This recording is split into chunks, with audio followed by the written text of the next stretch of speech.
Morning, ladies and gentlemen, and you're very welcome to this webinar on the whole area of hydro in agriculture.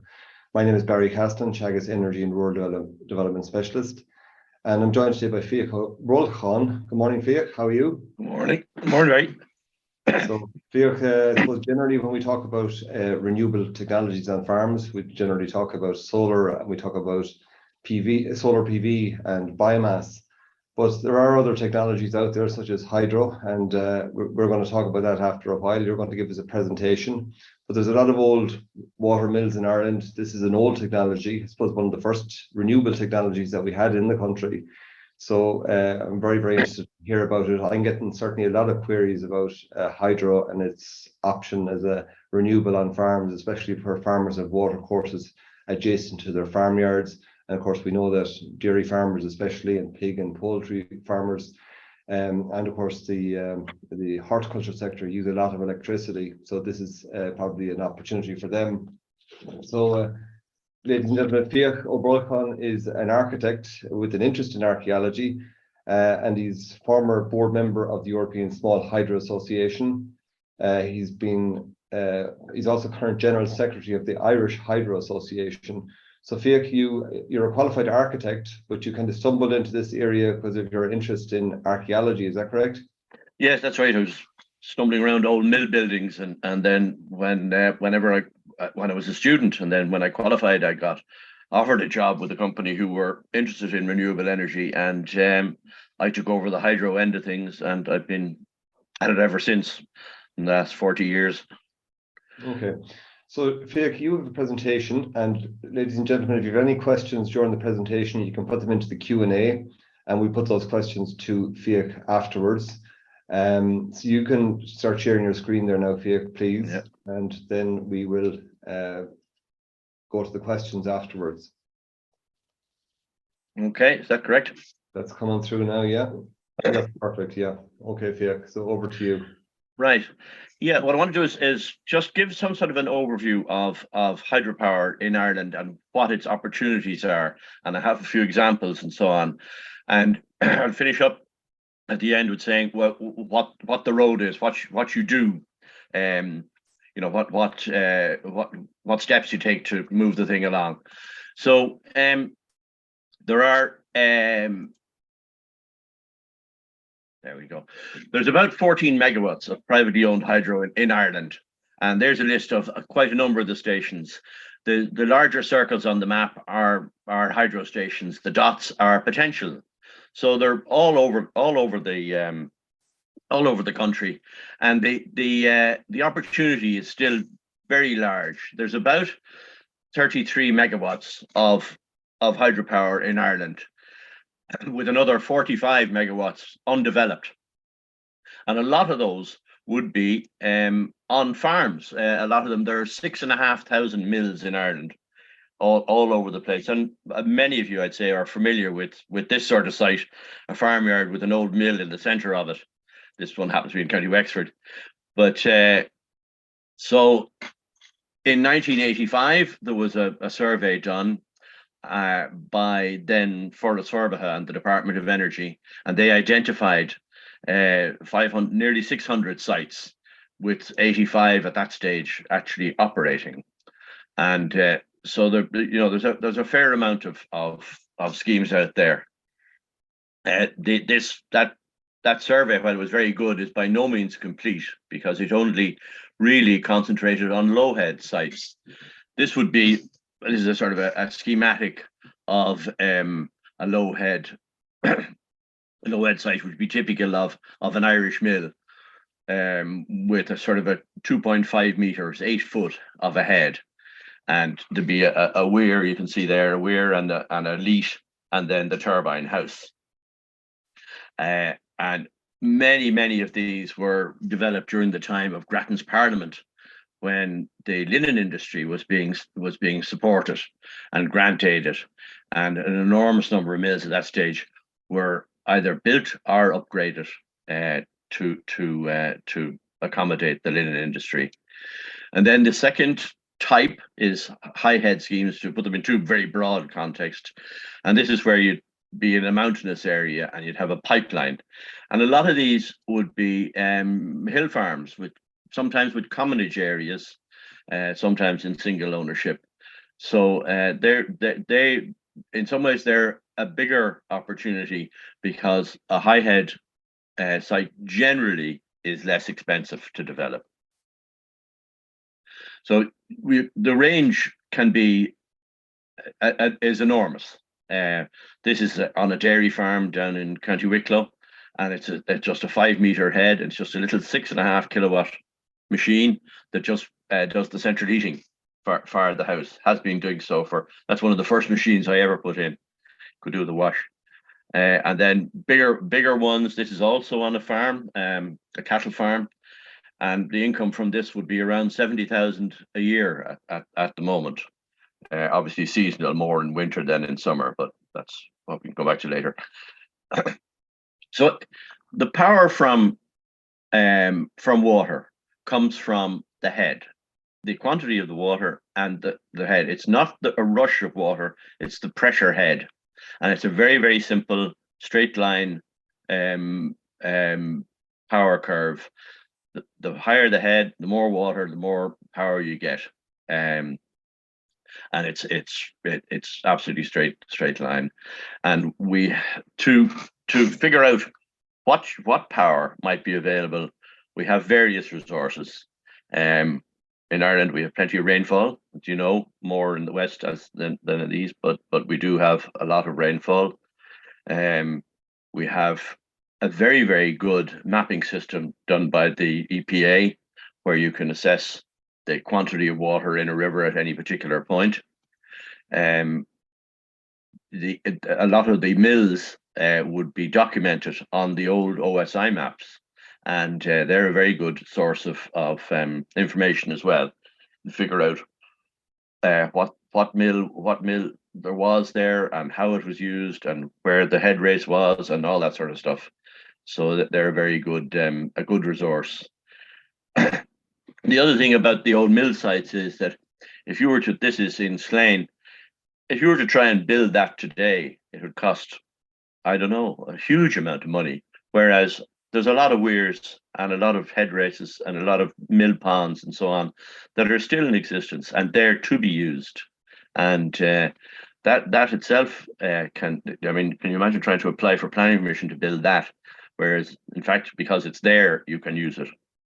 And there's probably as many ways to develop a hydro scheme as there are hydro schemes in some ways. Sometimes it's done by a third party on an individual's farm, or sometimes it's done by the farm owner themselves. And I'll just go through fairly quickly two of those. This is down in Macroom in County Cork, where a client of mine discovered this weir, which is a small weir, but it was built in order to provide water to the town of Macroom. And then that, as a water scheme, was abandoned many, many years ago. So we applied for planning permission and started by constructing a rock ramp fish pass and all the mathematics there, which was very successful. It's the rock ramp fish pass is perhaps the simplest thing to build and the most effective.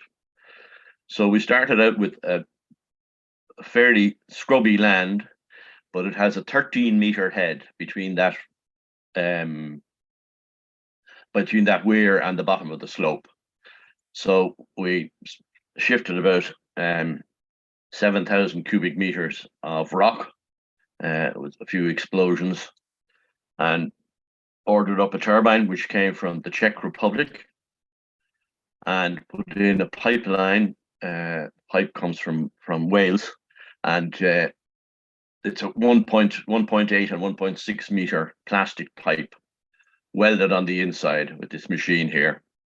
And so quite a job for the poor individual in the pipe. And then we constructed a turbine pit within the turbine, and that's the draft tube, and it's all reinforced concrete around it. And then that was the intake at the top of the slope. And we then tidy the whole place up and put it back to a lot better condition, in fact, than we found it. So at least it's grazable land now. And then we that's the first day's running, and it produces about 300 kilowatts at maximum, and it would do that for about an average of that for about 5,000 hours a year. So the second example then is different. It's much smaller. It's around the 30 kilowatt mark, and it's at Stradbally Hall, where the electric picnic takes place. And in this case, we used a different type of turbine. This was an Archimedean screw turbine, which many people are familiar with as grain lifters, but is on a bigger scale. And again, we did a feasibility study, applied for and got planning permission. We got grant money, in this case from SEAI, and then we started in the construction. Relatively simple, reinforced concrete trough. The head on this one, the difference in height is about 2.5 meters. And there's Stradbally Hall and the truck with the machine on it. And then we lifted it 6.9 tons of a lift, lifting it into the trough and setting it all up. And then it gets grouted afterwards, and that's the top end of the screw, and attach a gearbox and a generator. And there's sluice gates which are controlled. The water is controlled, and the output of the machine is controlled by opening and closing the sluices to maintain the water at a certain level, so that there's always compensation water going over the weir and through the fish pass, so that the river is kept alive. We don't wish to, or are not allowed to, take all of the water. And then it's connected to the national grid, but most of the power is used on the farm. And recently, in fact, what Thomas Cosby has done is he's put in one of those a communications tower, and the turbine runs that. And so there it is, renewable energy on the farm. And this is a third one. This was a 36 kilowatt on a 4-meter head. Again, this was an old mill site. It's down in Kerry in Beaufort. And it's a woolen mill, and it drives that. The reason I include this partially is that you can combine the technologies. This is the mill pond, and in the mill pond we put in, you can just see there in the foreground, that's a manifold for a water-to-water heat pump, and we have a 7 kilowatt heat pump that produces about 25 or more kilowatts of hot water, which is used in the wool processing business. Those are all individual schemes or owned by companies, and there is a further opportunity, which is a community scheme. And you see here now, this is up in the Partry Mountains, up in County Mayo, and on the right hand side is the village, and on the left is several rivers coming down to it. So fairly recently completed a feasibility study to put in 4 relatively small turbines, and it would be a community scheme that would power the whole village, and about 200 houses or so. And this is somewhat a developing technology, and many again would be familiar with the idea of the smart grid, where that you might have different sources of input power, and then people using it as members of an energy co-op use the power themselves. And it's one of the ways of it's what the future will do, what will how things will work. One of the ways that things will work in the future. Just to go back to that for a minute, the way to do that again is you set up an energy co-op, and you get planning permission, and then you get your funding. They're all very possible. The difficulty is that you've got to have somebody to drive it. In a place where you have a good co-op, these things are relatively simple, but you need a hero to make sure that it does happen. So, and again, just going on the very small scale, this would be an inform and fit. You can go up to 6 kilowatts single phase or 11 kilowatts 3-phase. Again, many of you will be familiar with this on a PV system, and you can do the same with hydro, and that's relatively simple. You still do have to have planning permission and so on, but it's quite possible. So on the financial end of things, there's many opportunities. That big scheme I was showing you, it was one of the last schemes in Ireland to be completed under the old refit, which was a feed-in tariff of about it's about 11 cent a kilowatt hour at the moment, and guaranteed for 14 years. So it means you can make the investment. You can go to the bank and say this is going, because that scheme cost about 1.2 million. So, but you can go to the bank and you say, because you do have a future. There is a new refit coming in, but it's been promised every quarter for the last 3 or 4 years. But I think they are going to get there, and but in the meanwhile, there is up to 50 kilowatts, which is relatively easy to do. These are just the rates of your payback on the grants amount from the SEAI, and the amount of tariff that you may get at the moment. So larger than 50 kilowatts there's a new scheme coming in, like I say, and that will happen fairly soon. And this is an area where I'm not all that familiar. There is accelerated capital allowances. Most of you would be more familiar than I am with this sort of thing. So you can write off the thing. So really, just to have broad strokes, what you do. It's very difficult and not economic to have a scheme that just run of river, is a propeller in a stream. It doesn't actually do enough. You really need a minimum of a 2.5 meter, 2.4, 2.5 meter fall in the river. The best thing to do, there's two or three sources, very good sources of information. The British Hydro Association have a micro hydro guide, which goes through the thing very, very thoroughly and very clearly, and it's well worth looking up. There's also Barry was introducing to this agro fossil free website, which also it covers all technologies and is very comprehensive. And then the other thing you do is you call me or email me, and if you have an air code and you catch me at a time when I'm sitting at my desk, I can actually give you quite a lot of information without even visiting the place. An initial feasibility study usually would cost under €1,000, which would give you an estimate of what power is available, how much it would cost to develop, and how you would go about it. So that's it. If we go back to.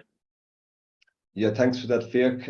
If you can stop sharing your screen there, please, and we'll go to the questions that are coming in. And if any of you want to put in questions, as I mentioned earlier on, you can put them into the Q&A there, and I'll put your questions to Fiacc. So Fiacc, we have a lot of channels in this country. I think it's 73,000 kilometers of river channels. We have over 4,000, water mills in Ireland. I think that was there at one stage. So lots of sites where this potentially could happen. It's about really identifying them and, I suppose, recognizing it. One question that's come in is about the whole area of land ownership. A lot of farmers might have land beside or adjacent to a river, but there might be another farmer across the other side that who is entitled to put the hydroelectric system in. Is there any kind of ownership issues around that?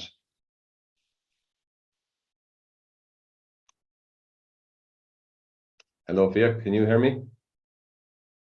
You're frozen, Barry. Oh, okay. Can you hear me now? Okay. I'm frozen. Hello.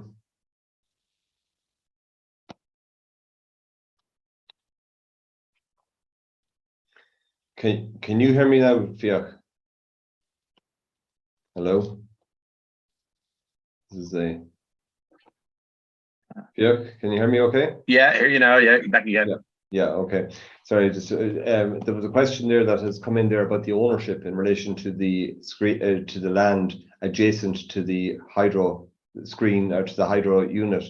You may have a farmer with a narrow channel of a river, and one farmer owns one side of the bank beside it. But is he entitled to put the hydro system on his side, or does he need permission from the farmer on the other side, or how does it work with the ownership of the river? We're frozen again, or is it's me?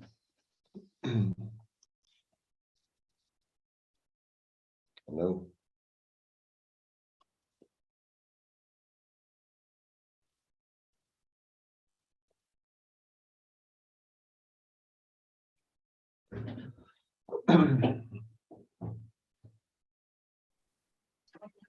There you go. No, Fiacc, you're back there again now. I am. Yeah. Okay, it's just the ownership of the river, if you want to comment on that. Yeah, it's a. I mean, if you were to, it could, but Fiacc, if I could ask you to turn off your camera, could you turn off your camera, maybe?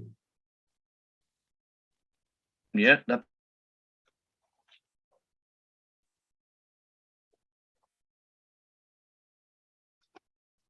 Are you there now? Yep, I can hear you now. Yeah. Radio. Yeah, it's saying my internet connection is unstable. Anyway, what you find with mill sites is that the ownership is often in the hands of just one person, because it's on a farm, and it was developed as a single, as a single entity way back, so that the person is so the ownership is in the hands of one person. Now, you do come across sometimes where the other end of the weir might be on a neighbor's land or whatever, but the ownership is still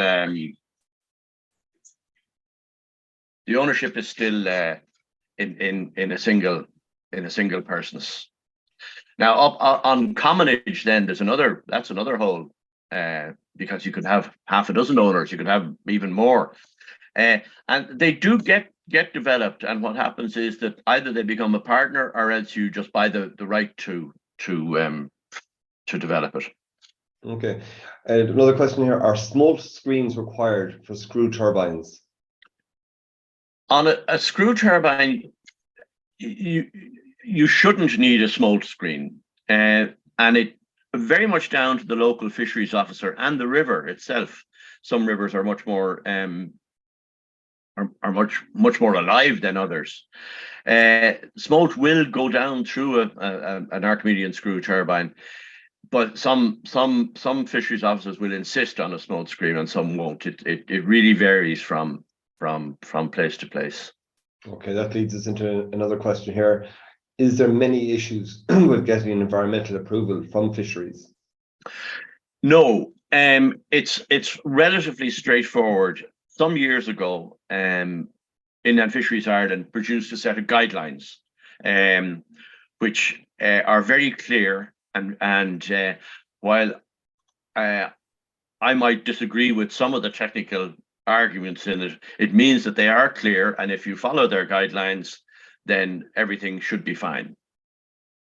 Okay, what's the typical cost of a hydroelectric system? And I presume that is based on the scale of it. It is, and it's a very difficult one. How long is a piece of string? But 5,000 a kilowatt would be as good a ballpark figure as any. Like I was saying, that 300 kilowatt one cost about just something over $1 million. The 230 kilowatt schemes probably cost something like 100,000, 120,000, that sort of figure. And then of course, but there is grant aid here and there. And where would that grant aid be coming from? Is it SEAI? Is it Leader? Leader has been. I've done a lot of work via Leader, and while Leader varies from county to county, organization to organization. Certainly on the feasibility end of things, leaders is really straightforward. And because it's all predetermined and as to how much it's going to cost and so on, it's actually very handy for me because the money end of things is entirely transparent. But it's leader is a hydro scheme could be made for leader could have been made for a hydro scheme. It's about keeping people in the rural landscape, and if you can make a farm more profitable and more viable, well, that's exactly what leader wants to do. Yeah, and you mentioned there about that leader could fund a feasibility study. So feasibility study, I suppose that's the first step that you take before you're looking at it, because everyone is looking to say, I have a river beside my farm, and could I generate my own electricity? Could I export electricity back to the grid? And maybe it could be diversification income for the farm. What are the steps that are required in a feasibility study? I know you do those feasibility studies, but what are you looking for to see if it's viable? Well, in an initial feasibility study, it's basically go out and have a good look at it and do a desktop study just then on what it might cost and so on. So that's what I was talking about, costing under 1,000. To do a full feasibility study, you want to be a lot more thorough. And you start talking about design and possible so on and so on. And in fact, if you do a full feasibility study, leader will not pay for a planning application, for instance. They don't do that. But if you do a full feasibility study, you will have enough information and a full set of drawings that would be sufficient to apply for planning permission. So the full feasibility study actually gets you as far as having permission to build the thing. The question there, is there much seasonal variation in the power supply? Yes, enormous. Yeah, I mean, most of the power is in the winter, though these days the way the climate is going, it's sometimes a bit hard to determine. The winters can be drier and the summers can be wetter, but largely yes, most of it is in the winter. And there'll be a lot of schemes that come July, August, they'd be just completely shut down. Question that come in there, are there ways of improving this variation through water storage? Not in practical terms, no. The amount that you would need, I mean, your typical mill pond, which you see, here and there, they were based on allowing the pond to fill up overnight and then run on an 8-hour day. So it would only give you, it would give you a few hours extra, but when we're in a position where you're just selling it back into the grid, it doesn't matter when it's produced. There are pump storage schemes. Most people be familiar with places like Thurlock Hill, but that's a different technology altogether. And how durable are hydroelectric systems? What kind of maintenance costs are associated with them?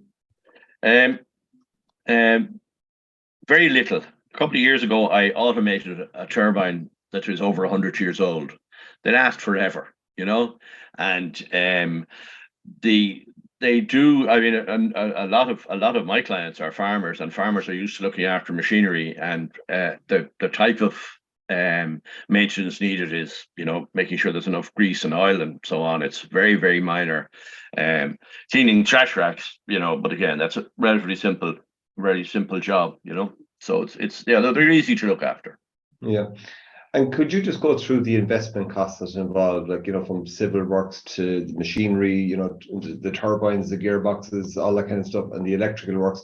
Could you just go through the different costs that you will be looking at in developing a hydro system in your farm? Yeah, having got planning permission, the actual building of the thing, it can vary quite a lot, because some of them, like a high head scheme would have a big long pipeline. Which is one type of technology. They all have the same, the core, the big item, the big ticket item is the actual machine, because they're pretty specialized. They're fairly expensive, and there's not many shortcuts there. I mean, there's a lot of people who will self-build like weirs and pipelines and turbine houses and reinforced concrete, and they're relatively, but you still, at some stage, you have to buy the actual machine. And the other thing is, unlike a lot of ventures, it's 100% of the money before you produce a watt of electricity. You know, there's no, you can't do it piecemeal. You can only do it, you know, the whole scheme. Mm-hmm. And could farmers reduce some of those costs by maybe carrying out maybe a lot of the groundwork themselves? Maybe they might have a digger, maybe to do the pipeline installation or the concrete work themselves, or maybe some of the metal work themselves.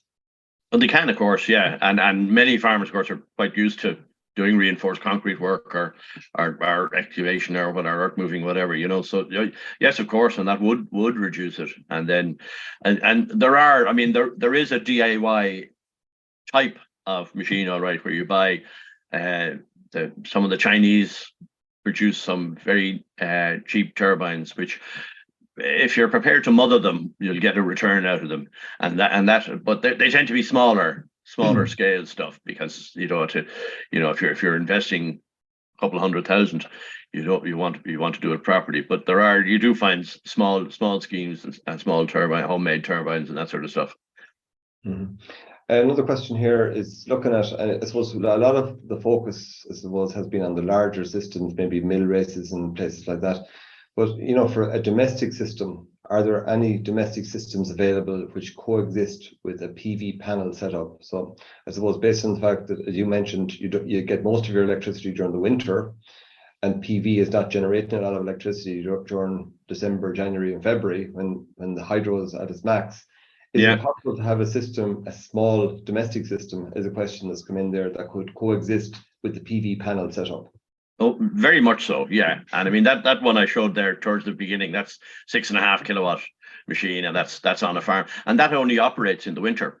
He's a dairy farmer. Well, he's retired now, but he's a dairy farmer, and he just clean out the mill race come September, because he'd get a lot of silt in it, and then it would run from September to April, and then he'd shut it down again. Like I say, that's been there for more than 40 years. So it cost a lot of money on day one, but today it's costing him nothing at all. So no, it's and they are, like you say, I mean, you're getting more water in the winter and you're getting more sunshine in the summer. So it's very good relationship. Mm-hmm. And is the cost of this technology coming down at all? You know, is there, I suppose, cheaper versions of it that are available that's lowering the cost of the technology? The plug and play type systems that's been developed. I am going to share a few slides after a while of that agro fossil free project that I mentioned earlier on, and that will allow people to register on that platform, and they can actually stay informed of all these agro fossil free technologies, or FEFs as they're known as. But maybe if you are there, is the cost, what would the cost of that 6 kilowatt system that you just mentioned there a while ago, what would that be? Oh, today I don't know. Well, on my 5,000, 30, 40,000, that sort of figure. But maybe you could do it for less. I'm not sure. But yes, the cost has come down. What's really happened is that about 10 years ago, an Archimedean screw would be the turbine you would buy, because they were relatively cheap. They're not particularly efficient, but they're fairly efficient. Whereas that scheme I did down in Kerry just 2 years ago, we were going for a Kaplan turbine there, and it's a very sophisticated machine, and the cost of that has come down due mainly to CAD design and automated machinery and so on. You can now build the machines, very, very sophisticated machines, for much less money. And that machine will have an almost indefinite life, and it's very, very efficient, you know. So question has come in here: does the proximity of the commonage or the upland hydro unit to a grid connection point limit its potential and viability? It can do, yes. I mean, you especially if it's a fairly big scheme, and in a very remote area, putting in a power line can be a big issue. But often the actual machine will be at the bottom of the hill, which is more likely to be near a grid connection. So I can't remember now. I was just trying to remember the one in Macroom, we had to pay for grid connection there, and I think it probably cost us something like 20 or 30,000. which is quite a lot of money, but a very small part of the overall cost of the scheme. Okay, and just ladies and gentlemen, we are doing a webinar next week, this day next week, on the whole area of grid connection with Anthony Walsh from ESB Networks. So we'll be covering that whole area of grid connection, the costs associated with it at different scales. There's another question that's come in here in relation to the type of planning consent that's required. Who do you need to be speaking to? Is it the local authority? Is it the EPA? What are the relevant authorities that you need to be speaking to? No, it's in some ways in Ireland we're quite lucky. You it's by the people give out about the planning system, but what you do is you apply to the local authority under the normal planning system, and you actually only apply to one body, and they forward it to An Taisce or whoever and so on. So it is a single application, and what you do need to do is to do an appropriate assessment of the environmental impact. You don't have to do a full EIA or anything like that. It's just an appropriate assessment. It shouldn't cost very much money, and if you can do it as part of the feasibility study, of a full feasibility study, it would be, you'll get help for paying for it. People do get asked to do, or sometimes get the impression that they need to do a very, very elaborate environmental assessment, and there isn't any need to, because what you must do is keep the river alive. So you have to allow for passage of fish and any other things that wish to pass up and down the river.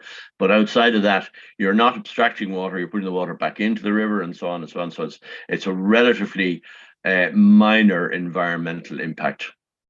That question has come up there, Fiacc, here as well, about abstraction. Do you require an abstraction license when you're taking water out of a river?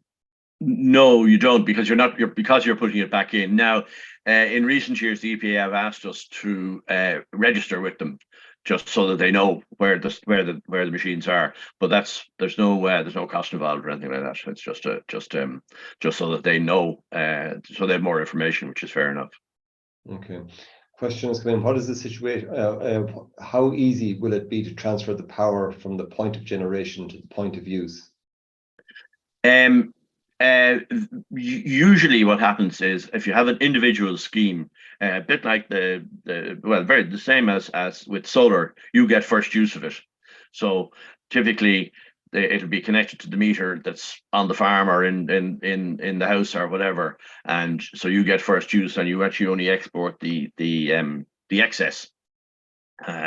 So that can be very satisfactory, and in fact, then what you get, especially on farms, is you get people making sure that they use more and more of the power, so that they can get the maximum benefit, because obviously using it is much better than trying to sell it. More valuable. Fiacc, you mentioned on the 6 kilowatt system that you installed on the farm, but earlier on, if I put on 6 kilowatts of solar PV, I'd expect to get maybe 6,000 kilowatt hours of electricity over the whole year from a 6 kilowatt system. From a 6 kilowatt hydro system, how many kilowatt hours of electricity would you expect to generate? No,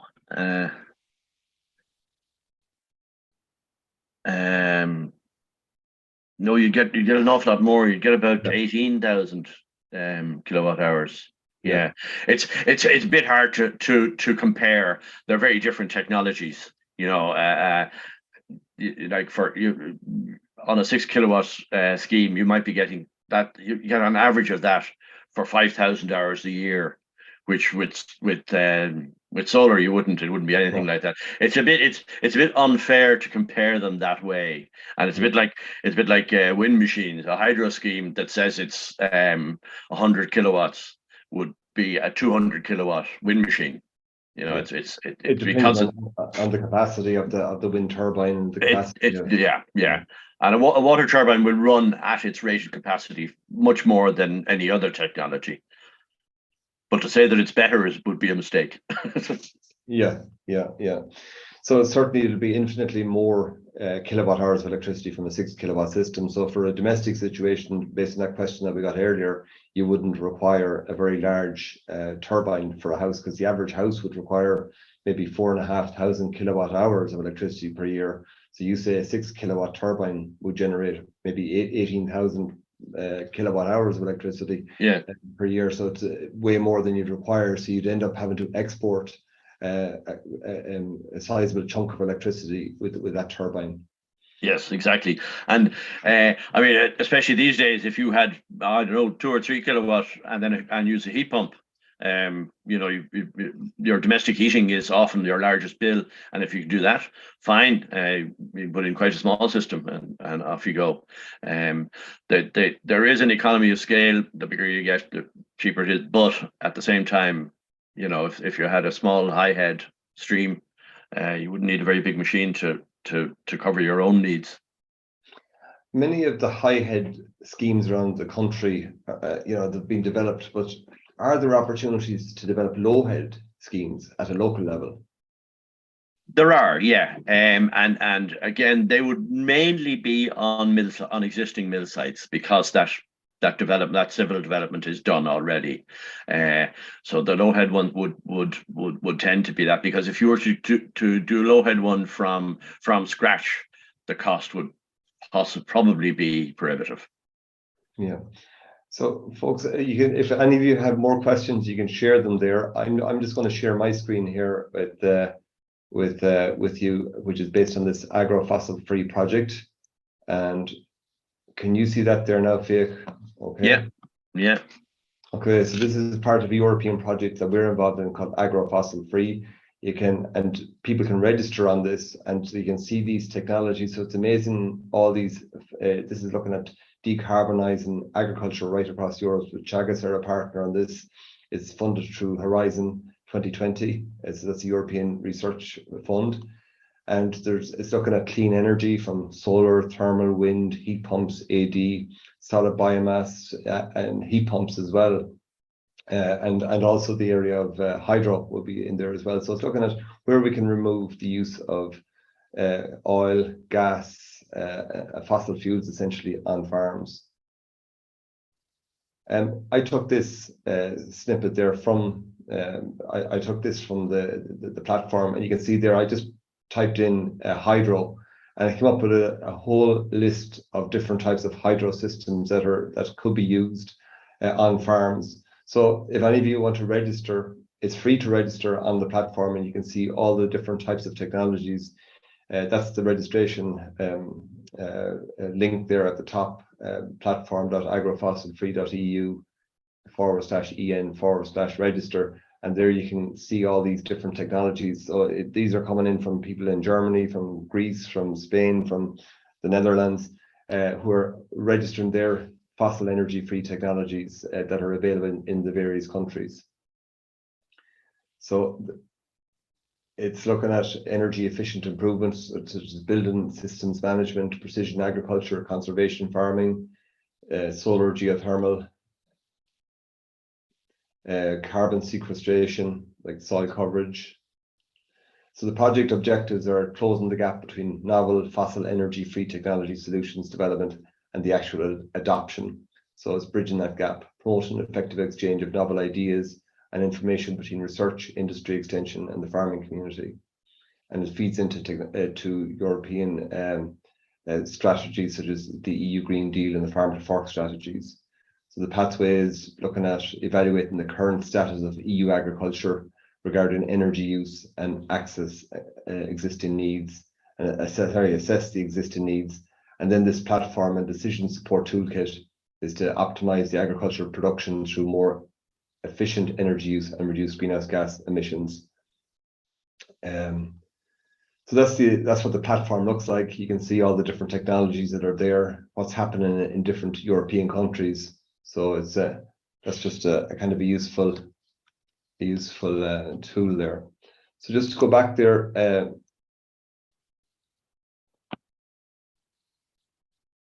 stop my sharing. Okay, so Fiacc, if you want to turn on your camera there again.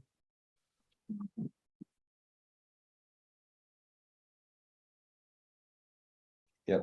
Okay, I can hear you there now. So, folks, I don't see any more questions coming in unless somebody else wants to put in a last-minute question. But Fiacc, is there many people doing this? Are there many engineers doing this in Ireland that you're aware of? Because not a lot of hydro systems have been built over the last 20, 30 years, have they? No, there's only really myself and Fingleton White in Laois are the two people who are involved at the moment. So it's a very small number, very specialized. Yeah. And in terms of sources of information, you mentioned some of them already. So you'd be recommending, there's a lot of information, and the British is the Irish Hydro Association very active at the moment?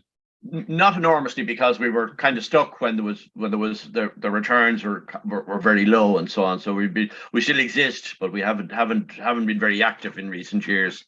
But the BHA site is their guidebook is very, very good, and we get a lot of information out of that. If we do have, sometimes the Irish Hydro Association has outings, and if we do have another one, I'll make sure that you know about it, so you can put it out there. Okay. Yeah. Okay, a question has come in. Will the PowerPoint be available online? Your presentation is available, Fiacc, is that all right if we put it up? Yeah, absolutely. Yeah, put that up, yeah. Okay, that's fair enough. And this webinar has been recorded as well, ladies and gentlemen, so it will be available to view afterwards as well. So thanks very much, Fiacc, for attending today and sharing your knowledge with us. Thank you for listening, and I'll be back again this time next week. We'll be talking to Anthony Walsh from ESP Networks about the whole process of connecting renewables to the grid. So from me, Barry Caslin, thank you very much. Talk to you soon. Bye-bye.